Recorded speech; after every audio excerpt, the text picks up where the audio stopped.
Jacob was a skid. Jacob was 18 years old. Jacob failed the 12th grade probably a million times. Jacob had a really tall black mohawk that was held together by numerous packages of Knox gelatin.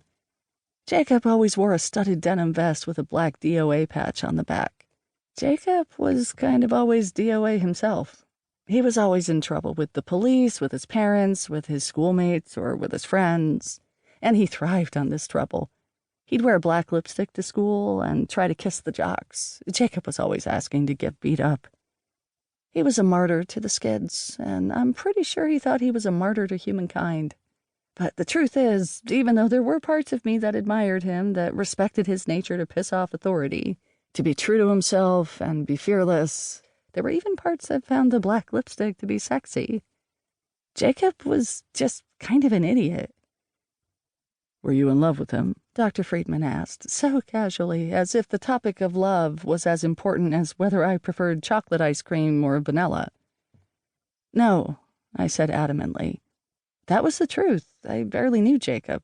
Like I said, I admired him a bit, and when he talked to me, at first anyway, I would get giddy about it. But I got giddy when any guy looked my way. It was so easy to overlook the fat girl. "But you liked him enough?" I guess. I shrugged. I liked him enough when it was from afar. And I guess I liked him enough the first time he really talked to me, away from his friends and the rest of the skids. I was walking home from the bus stop one day. Normally I would have taken my car to school, but my parents had confiscated it from me. Something to do with drugs, I don't know. Anyway, I was walking home, listening to my MP3 player, when a tall, spiky shadow appeared beside me. It was long because the nights were longer then, and it was just getting dark enough to put me on my guard. I could tell the person was speaking to me, but I couldn't hear them above the music. I don't know why people have to talk to you when you've got headphones on. I mean, come on. Finally, I looked over and saw it was Jacob. I stopped, surprised, and pulled out my earphones. He was dressed as he always was, a true skid. "What are you listening to?" he asked. "Alice in Chains, Music Box," I replied rather proudly, thinking he might approve. "They're all right. I mean, they were all right.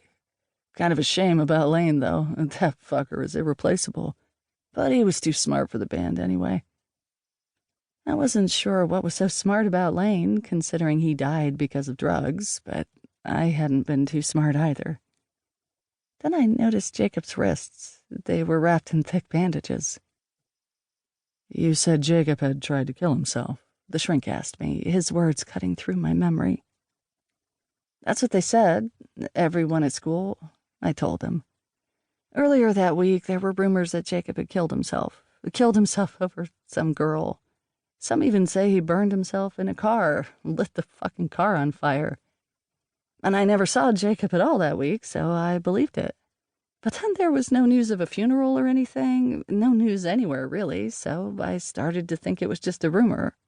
One probably started by himself, another martyr cry or something. He'd often disappear from school for even weeks at a time. "But the wrists told you otherwise." Well, duh. But even though I had proof in front of me that Jacob had tried to commit suicide, I didn't want to bring it up with him. It seemed in bad taste, and even though I liked that he was speaking to me, there was something about him that had me a bit on edge.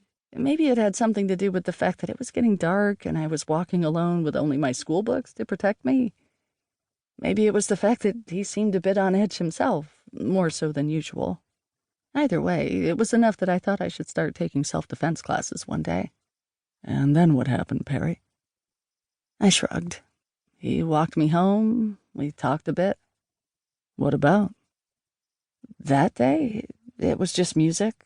He went on about Lane, then Sid Vicious, then some dude I had never heard of. Then he said goodbye to me about a few houses down from my house. "Did you know he lived in the area?" No, and I still don't think he does. I mean, he never did. "You think he's still alive?" I gave the doctor an odd look, confused. Where was he getting that information from?